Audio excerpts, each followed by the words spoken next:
This Week in Agribusiness, serving America's most essential industry, is brought to you by Case IH.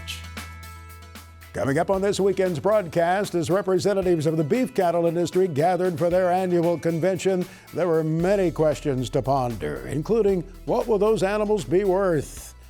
Hello, everyone. Welcome to the broadcast this weekend. You notice immediately Mr. Pearson is not at the desk. However, I pledge that you will see him soon. And Greg Solier will be here too in just a few minutes to share with us that very important forecast for these winter days ahead, including the lead up to the Louisville Farm Show. But yes, they gathered for the Cattle Industry Convention, its trade show, all of its meetings, Cattlemen's College, and Mike Pearson has been there to sample the opinion and to talk to the folks involved. That's right, Max. Thousands of cattle producers from around the country and, in fact, from around the world have gathered here in New Orleans this week. Well, for the week, Max, it's Moo Orleans here in the Crescent City. But you're exactly right. Talking through the issues that are impacting the cattle industry. And, Max, I'll be honest, there is a buoyant attitude to a lot of the attendees here. It's exciting to be amongst the cattle producers after this past year as they look ahead to the future. We had a chance to talk to CEO of NCBA, Colin Woodall, about this year's convention. We're excited about CattleCon 23. We continue to see an increase in attendees compared to where we were in Houston, and everybody is here to have some fun, to be able to see some great speakers, hear some great entertainment, and also see a 7-acre trade show. With just about everything you could want to be a cattle producer. There is everything under the sun down there in that trade show. Colin, from the perspective of the cattle industry at NCBA, as you look out for 2023, what are some issues that producers need to have on their minds? First and foremost, it's about the Farm Bill. The current Farm Bill expires on September 30th, so we are working to make sure that gets reinstated just as quickly as possible and with all of our priorities, including things such as funding for the foot and mouth disease vaccine bank, and also to make sure that programs like EQIP and federal research dollars are intact, and also looking at more risk management programs for producers, especially small cow-calf producers. And were those topics under discussion at the convention in New Orleans? So they are. We're talking about and making sure that everybody understands what our requests are so that way they can go home and start contacting their members of Congress to really put the squeeze on them to say we can't allow this current Farm Bill to be extended. We need it to be redone and we need it to get passed before the deadline is put in place. And getting that information in the hand of members is so crucial because NCBA is a grassroots organization. And to that end, Colin, how's membership looking here over these past couple volatile years in the cattle industry? What's interesting about it is that we have been able to grow our membership. Matter of fact, we are right at 26,000 members. That's a lot of producers across the country that represent well over 80% of all the cattle that are out there. And they are a big part of our success because it's their voice on Capitol Hill that really makes sure that we can protect ourselves and protect our future. So, Colin, that's the producer side, but of course the cattle industry is also concerned about the consumer side, and to that end we have the beef checkoff to tell folks what's happening in the industry. And as you look ahead, is the checkoff still a worthy goal for cattle producers to maintain? It is a great program. And it's important to remember that NCBA is not the checkoff, but we are a contractor. We're one of 9 groups that contracts to do the work on the checkoff. The Beef It's What's for Dinner slogan has a 70% recognition rate among Americans. That's huge for a slogan and one that we're very proud of, and we continue to push on that. But it's also making sure that we really engage in the new way that beef is being sold and purchased, and that is through e-commerce. And so the checkoff is leading the way to make sure that we are at the forefront of that. So when people go to their local grocery store and click online, they're putting steaks in their cart, and the checkoff is seeing a lot of success with that. Anything exciting on the checkoff front as you look ahead to this year? It's all about continuing to build out our e-commerce and making sure that we were working with people like DoorDash, for example, and also Uber Eats to further capitalize on making it that much easier to get beef at your front door. That intersection between cattle and technology is very exciting to see, Colin. A lot to look forward here in the beef industry as we move into 23, isn't there? It's going to be a great year for us. I'm very optimistic. We're seeing a change in weather patterns to hopefully make it better in a lot of places in this country, get some more cattle back on the grass, and also it looks like cattle markets are going to be better. So there's a lot of reasons to be optimistic for this year. And Max, of all the things Colin discussed, that weather portion is probably the biggest determinant on what's going to happen here with the cattle herd in the year ahead. Max? All right, Mike, we appreciate it. We know there's much more to talk about, especially with interest rates and the cost of feed, all of these things impacting production.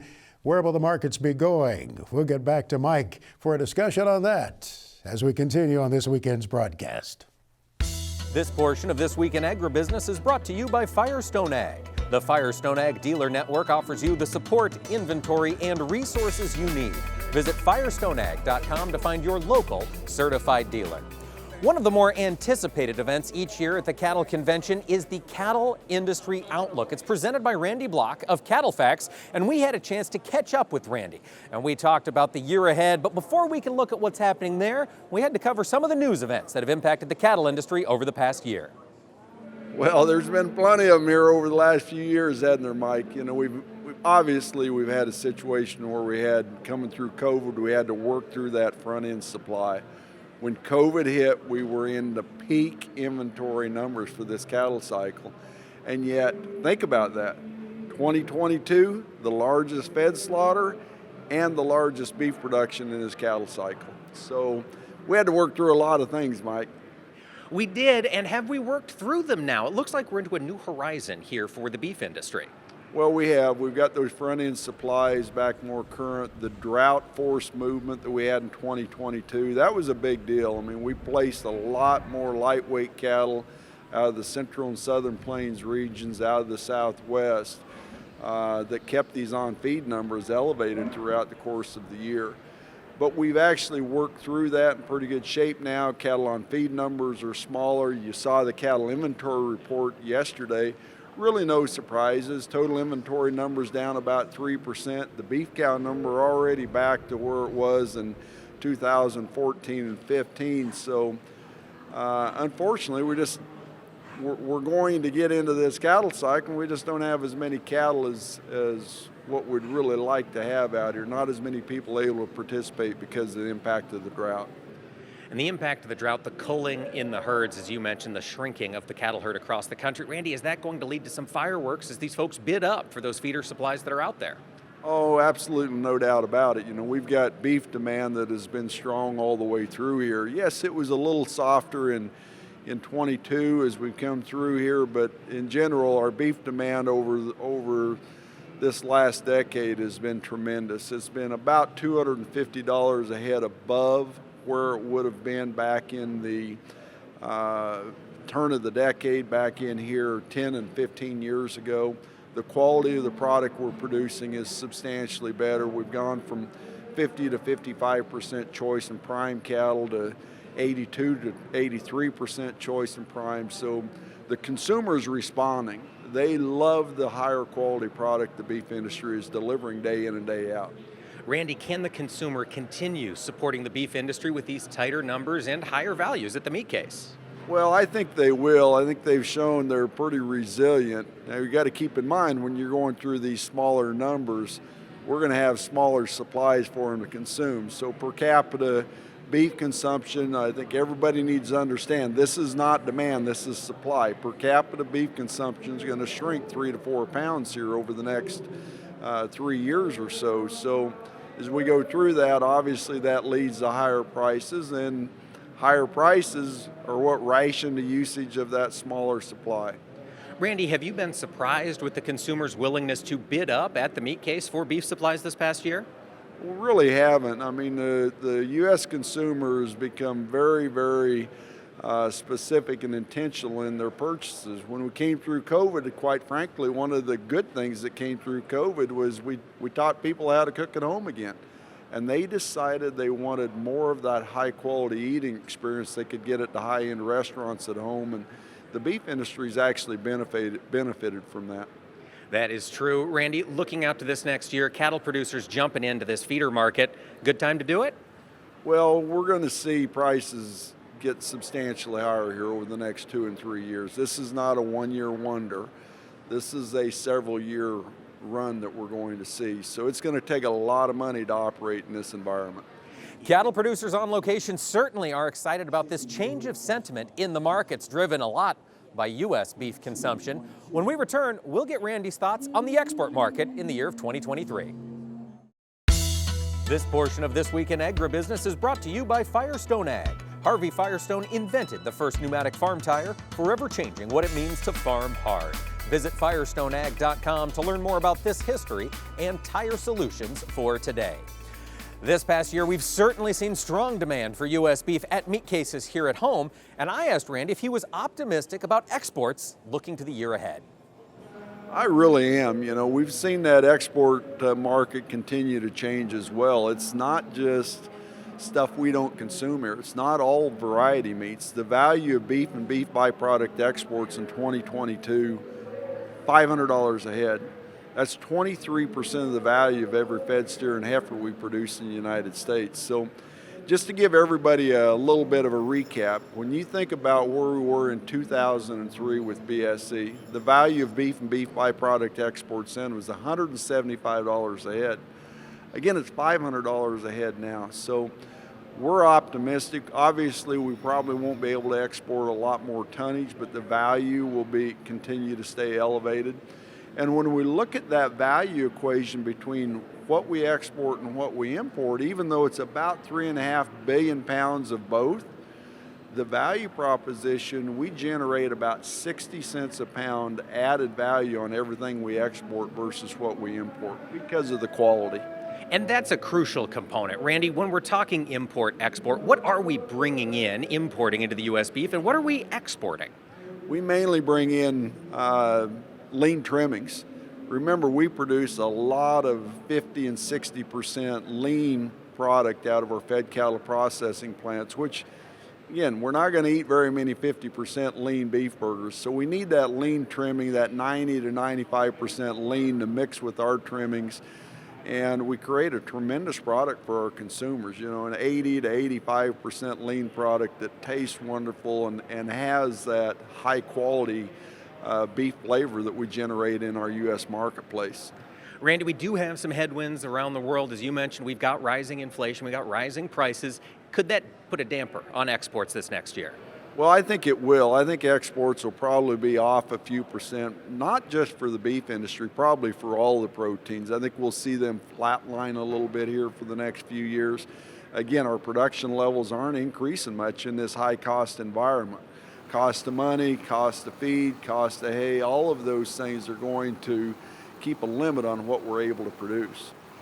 Where do we sit here in the cattle cycle? You mentioned our mama cows. We are down near the depths where we were in 2014. Randy, is this the bottom of the cycle, or do we have more culling left ahead of us? Well, we hope we're close. It all depends on Mother Nature. If we're able to break this drought cycle, and we believe we're in the worst of the drought cycles now behind us, but it may not flip back from a La Nina to an El Nino for another year.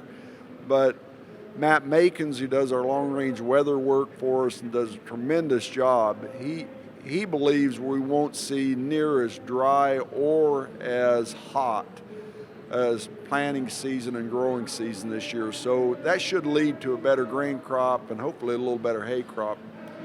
Looking at carcass weights, Randy, here in the immediate future, elevated corn prices going to keep carcass weights trending downward?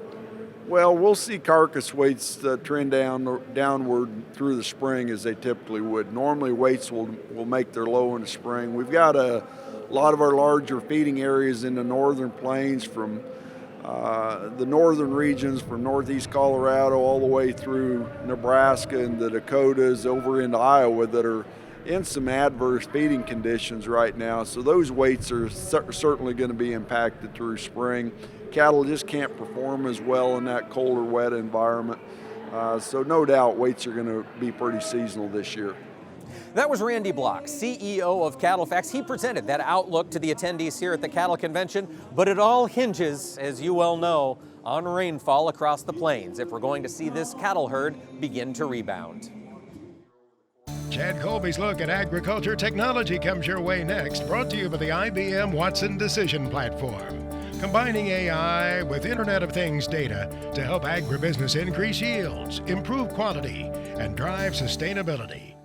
So I shared with Chad that little system of cheap trail cams that I have spread out all over the place to keep an eye on what's going on, well, it just doesn't cut it anymore. So Chad, as you can appreciate, went out to look for one with all of the bells and whistles.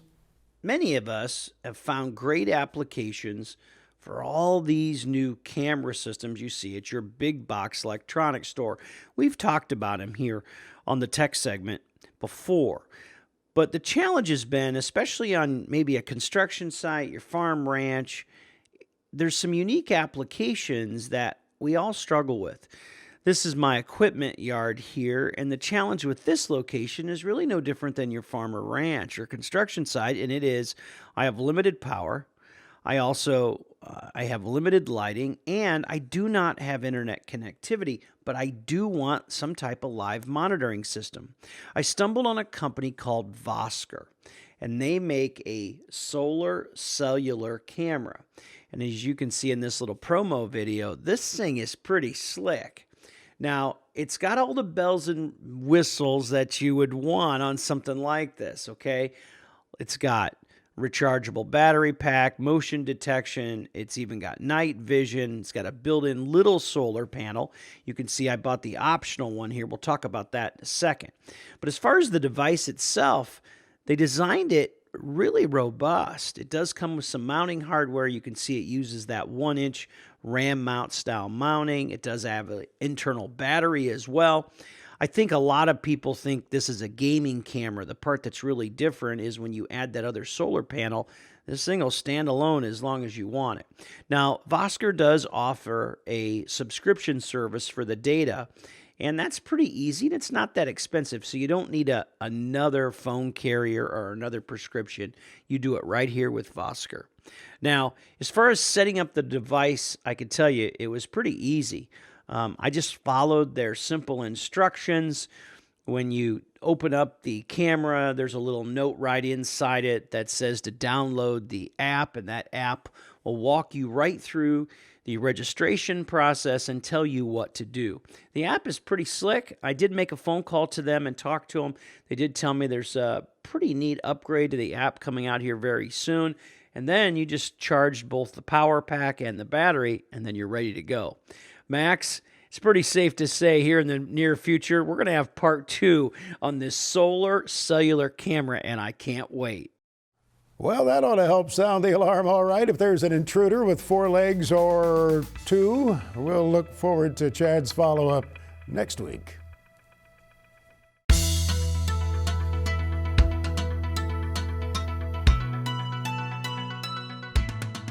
Welcome back to This Week in Agribusiness, where we continue our series on the Ag States of America.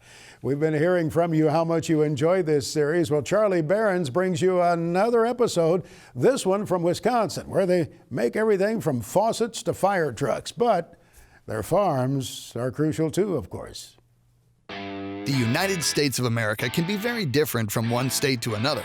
But one thing every state has in common is agriculture.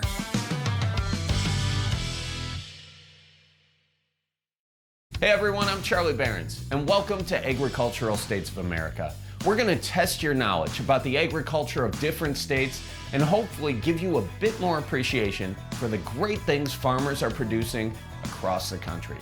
Today we're starting off with my home state and America's dairyland, Wisconsin.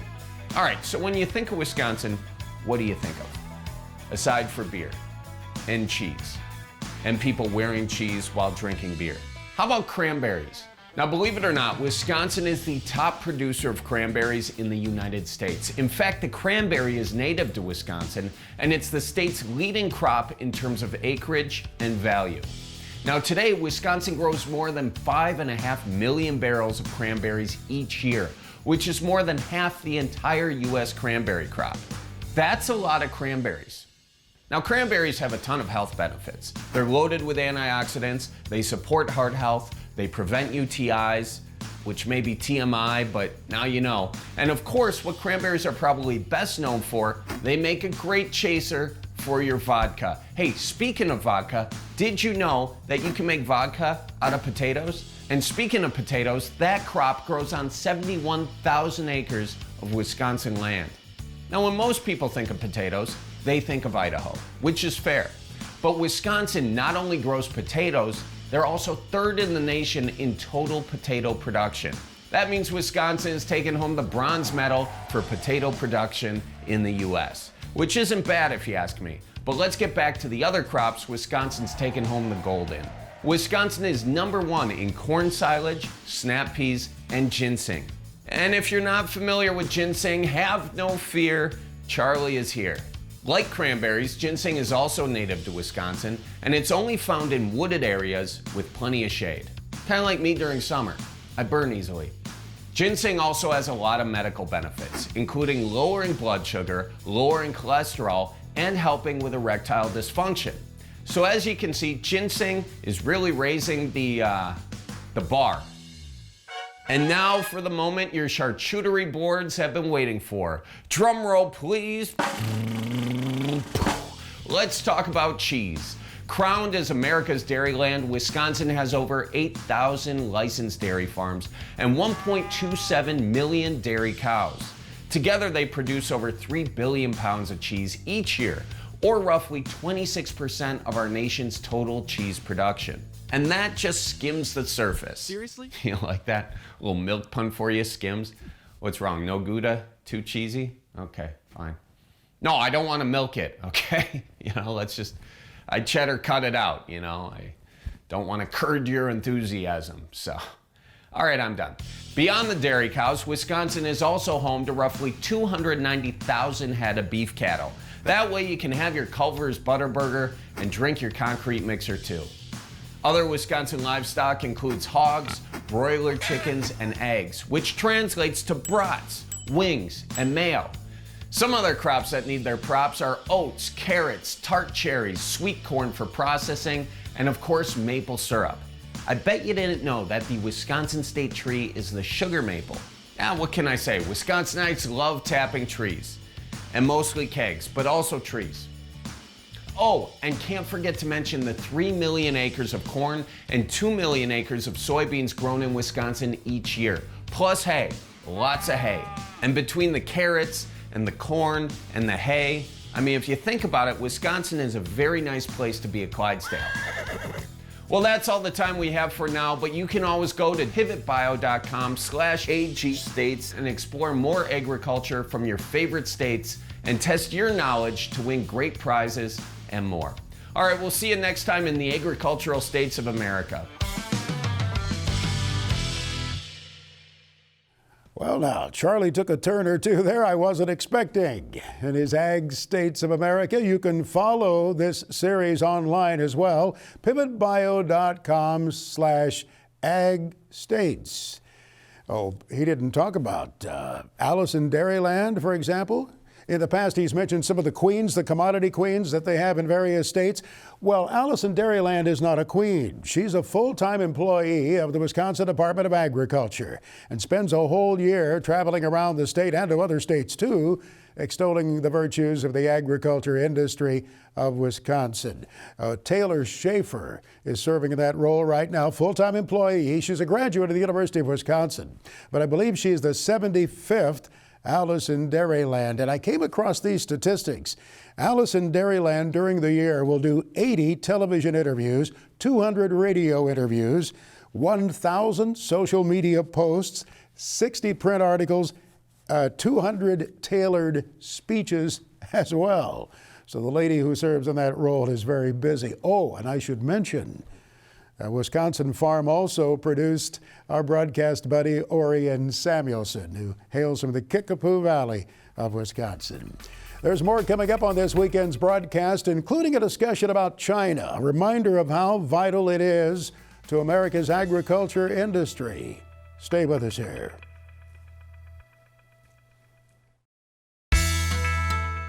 This Week in Agribusiness, serving America's most essential industry, is brought to you by Case IH.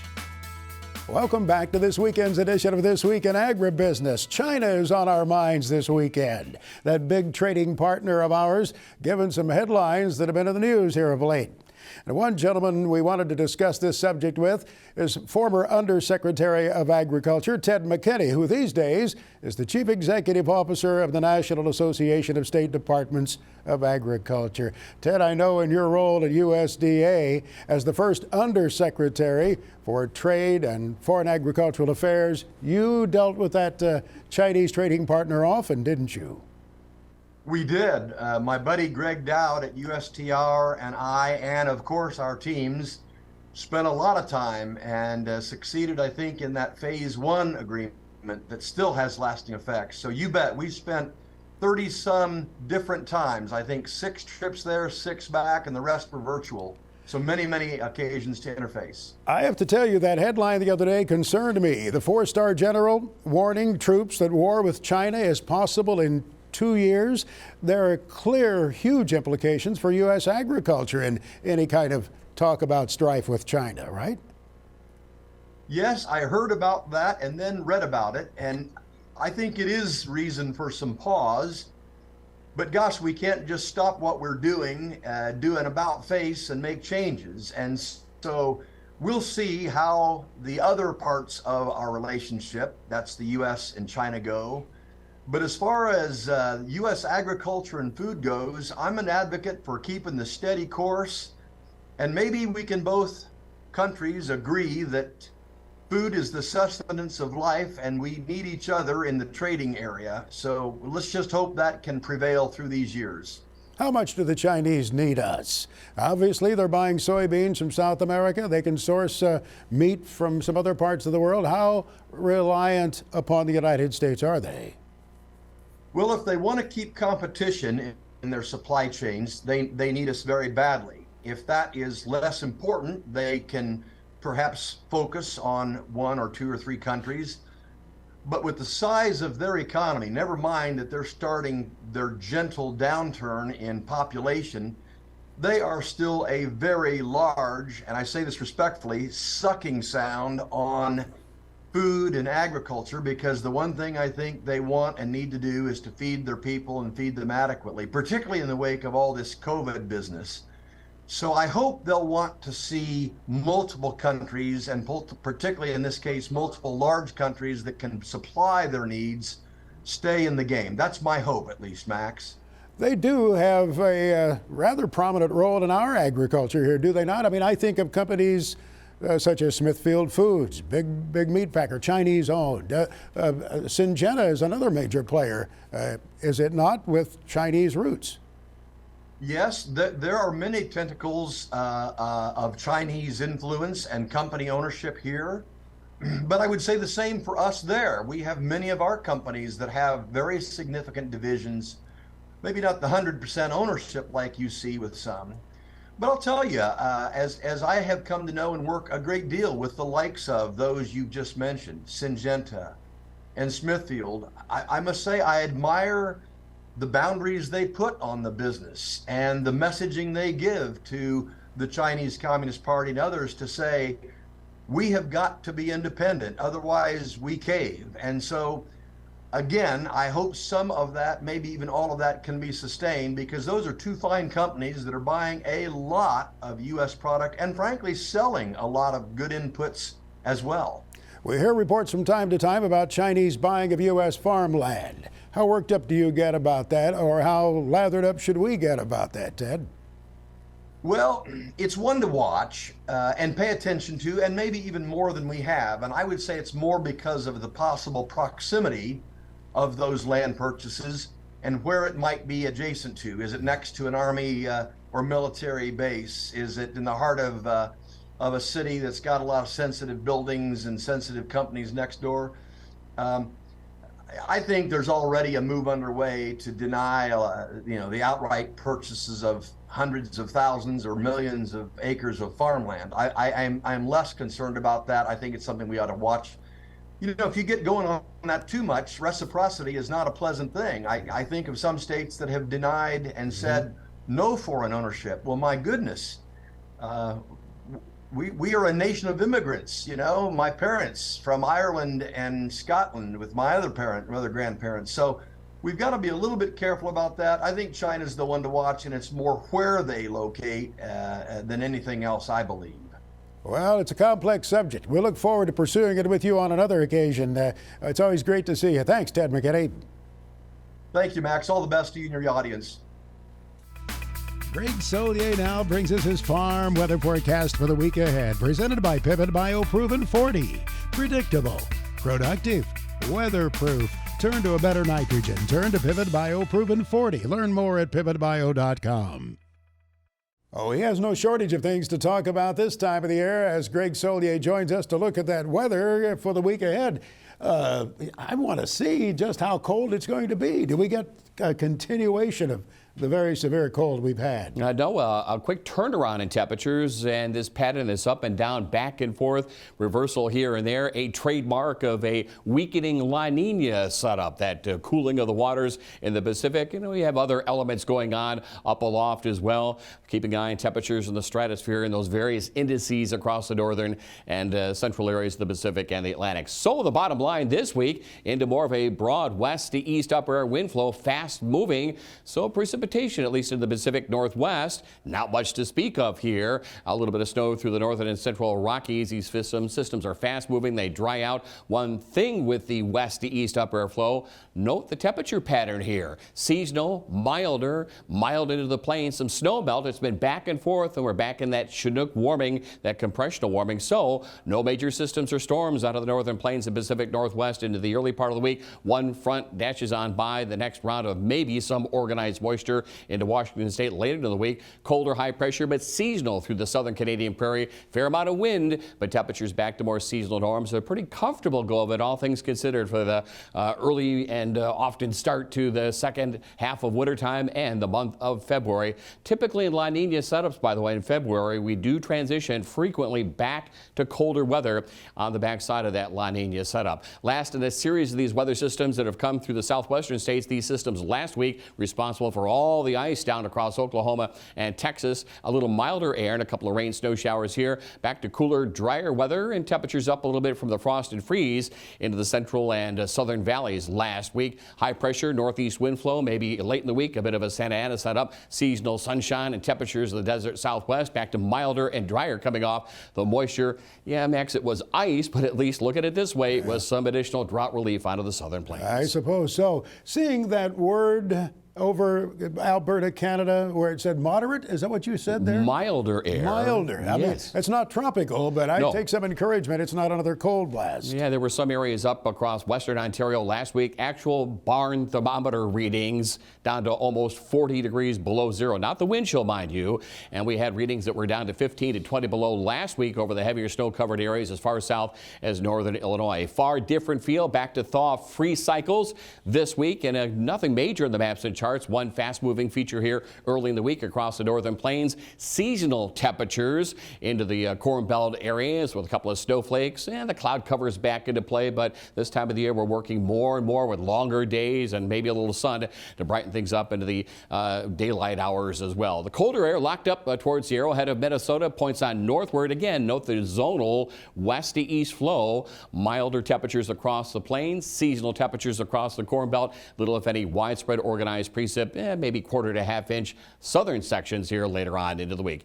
Cleanup and recovery. Hopefully you made it through A-OK. Quarter to half inch ice all the way down to Austin last week. Dallas, Fort Worth, Oklahoma City, back into areas of the Arklatex. So it's a better feel, milder feel. And look at the showers and thunderstorms. Yeah, there's some drought relief in the forecast into the southern plains. That activity shifts to the east. Still a milder feel of it onto the southern plains and the desert southwest late in the week too. Some of us can recall winters when we'd get locked into bitter cold day after day after day. That doesn't seem to be the case now. That's right. Quick reversal. West to east upper air wind flow. The stratosphere regaining its cold, so the cold moves back north as well. We get one more prod of it into the northeast into New England. Fast-moving system here and across much of the Corn Belt locales. And we generate maybe a little moisture into the Ohio Valley. Seasonal temperatures, gusty winds. Again, the core of the cold this week into the northeast and New England. Here's the next weather system. Again, rain and milder temperatures out of the southern plains. High pressure over the southeastern part of the country. More rain to the forecast, too, for the southern mid-Atlantic region. Maybe severe weather in through Florida. Some of these areas are still in the midst of abnormally dry and drought-ridden conditions. Greg Solier is back with his extended farm weather forecast for the country, presented by Pivot BioProven 40. Predictable, productive, weatherproof. Turn to a better nitrogen. Turn to Pivot BioProven 40. Learn more at pivotbio.com. Well, all of the precipitation has been causing some travel challenges, to be sure. along the interstates, along the county roads. Snow plows have been busy, and it's not all been snow and rain. There's been that ice. Yep. However, there is moisture coming. That's right. That's the way to look at it.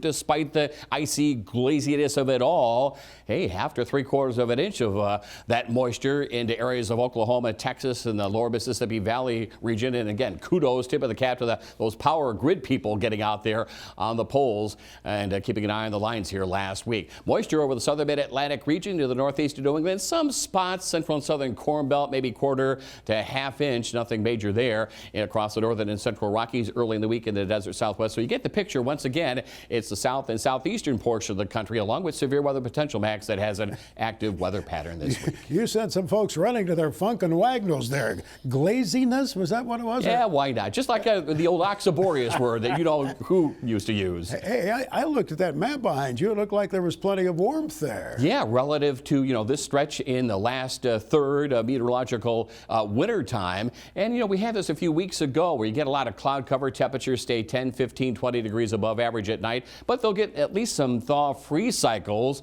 Watch your step out there across some of the areas of the Corn Belt that have a lot of snow on the ground and through the upper Midwest. Northern plains will get some of that to melt away. Warmth over the southeastern part of the country, and this is attributed to some cloud cover and temperatures here during the daytime hours a bit below average. The storm track is favorable for California into the plains and into the Ohio Valley, and that's probably some snow here, a mixture right under the jet stream. And yeah, it's February, but still, like we saw back in December and January, severe weather potential for parts of the southern plains and southern mid-Atlantic region.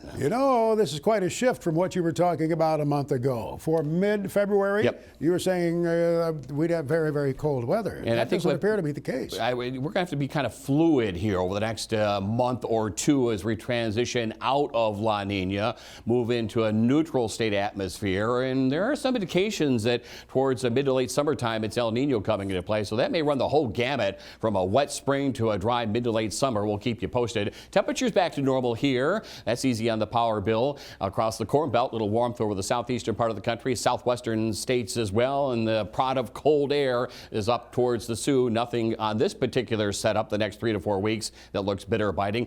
Typically, though, in the back end of February, it can and will get colder than average. We'll keep an eye on March as well. Storm track favors the Missouri Valley into the northeast of New England. Severe weather potential down here, Pacific Northwest. So again, additional moisture. We nibble at the drought relative to wintertime. And that freeze and thaw, that ought to help the tire dealers a little bit. And the pothole patrol will have to wonder about what could happen to our roads in the wake of that. Exactly, and probably will extend here later into the springtime season as well. But in any event, when you see the trough, the U-shaped configuration, this compaction of temperatures usually means a pretty busy weather pattern. We're seeing some semblance of already the warm springtime and summertime ridge over the southwestern Atlantic. Temperatures about normal over the southwestern sections of the country. Precipitation, here it is a busy one. Pacific Northwest, more so across the plains. Drought relief and an active weather pattern into the northeast and New England as well. Next on This Week in Agribusiness, it's Max's Tractor Shed, spotlighting another great American tractor. Many of us, when we look at the old tractors, recall time spent with mom and dad and lessons learned from them. Max's Tractor Shed is being brought to you by Mystic Lubricants. Mystic Lubricants, made to make it last. Well, last weekend in the shed, we featured a WD-45 made by Alice Chalmers. And I was surprised, frankly, at the outpouring of love for that Alice Chalmers model. Many of you said you thought a lot of that tractor.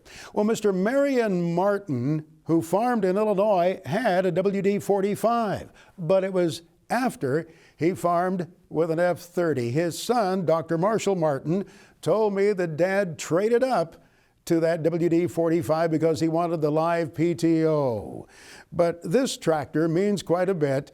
This F-30 means quite a bit to Marshall Martin. Dr. Martin, retired from Purdue University, told me he put more money into that machine than he probably should have. Many of us can understand that, to be sure. But he said, in a sense, this machine is a tribute to his father. Marshall said his dad was a mentor who supported his goal of higher education and taught him many lessons in life about hard work, integrity, honesty, working with people, and much more. Money well spent, many of us would say, on a fine tribute tractor, now at home in central Indiana. Let's get the report from Mark Stock, the man of the hour who checks in every week here to tell us what's selling at Big Iron.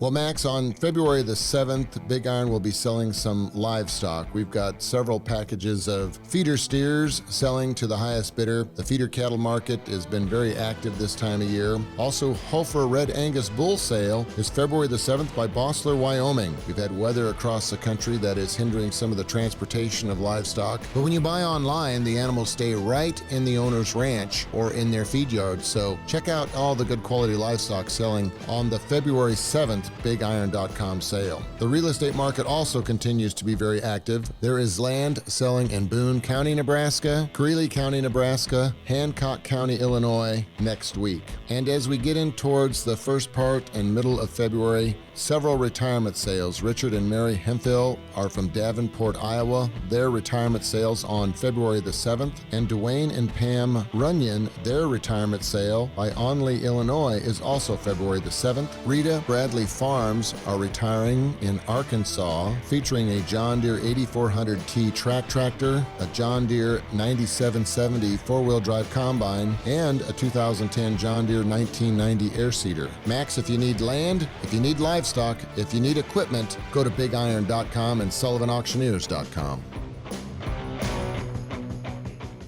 Our FFA Tribute segment brought to you by Pioneer, developing new generations of seed innovations for new generations of farmers. Pioneer, what's next happens here.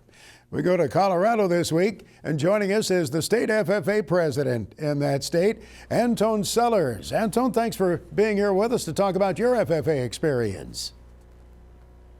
Thank you. Thank you for having me. First of all, you have been involved in an area of the beef cattle industry, I understand, as part of your supervised agricultural experience. Talk about that. I think it's most interesting. Thank you. Yes, I have. So my sophomore year, I started a background in operation where I purchased steers when they're 400 pounds and sell them when they're 1,200 pounds through private treaty. And so what makes my operation a niche market is I actually cut out the middleman and sell directly to the consumer. And that's gone well for you. Do you think it's something that you would continue? It is. It's something I'd like to continue. I've learned a lot through the process, and I've been very successful in it, and I'm very thankful for that. Maybe your timing was really good too. You know, I mean, I think of how some of these businesses were able to really blossom in the wake of the pandemic. Do you think that worked to your advantage? I do. Because of the high beef prices and because of the lack of product, I was able to fill that role and fill that niche. What excites you about the future from your FFA experience? I know you'll serve as president until this coming summer, but what do you think you want to really embrace going forward for yourself? For me, I'm really excited about the members that we have coming up because they're definitely future business leaders of our country, but also the technology and the increase in that. It's really neat to see the self-driving tractors, the how they are on the pastures when they're plowing fields or planting seeds or whatever it may be, and just the precision of that technology. And that's all really excited me and something I love to see and talk about.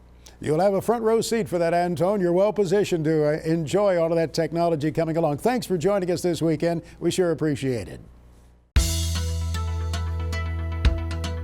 I promised you we'd check back in with Mike Pearson. Let's go back to him at the Cattle Industry Convention. It's not just Americans down here at the convention. I had the chance to talk with Miles Woke of the Woke Ranch in Alberta, Canada, and I asked him if there was excitement in the feeder cattle market up north. Feeder prices are up. You know, there's less of a disconnect between the heifer price and the steer price, which producers are really enjoying this time of year. Our cow numbers are dwindling just like they are everywhere in North America. Our biggest thing is trying to retain, as many producers as we can, maintain these cattle numbers. It's so important for trade overall from, Mexico, the U.S. and Canada, but worldwide. We come to the NCBA to talk to great producers, talk to management, and just see what we can do to better the cattle industry for everybody involved. The folks that come down for NCBA aren't just here for the policy and the market chat. They also come for the huge trade show, the incredible food, and the chance to buy things you might need to get outfitted on the ranch.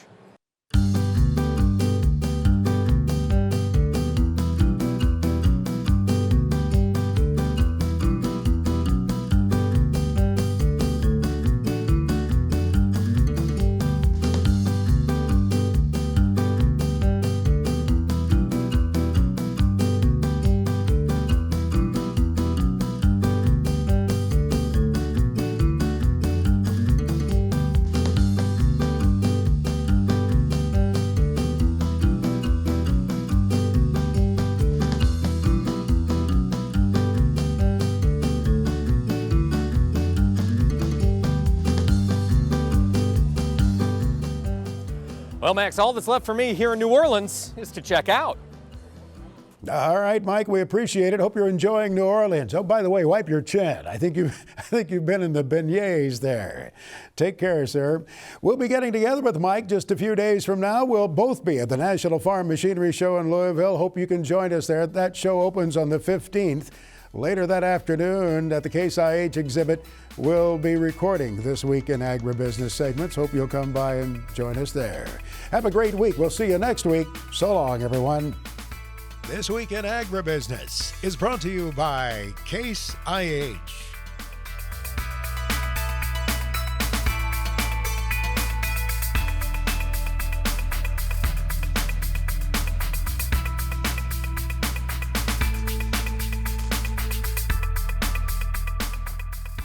This Week in Agribusiness is produced by Omax Communications in association with 22 Creative Group.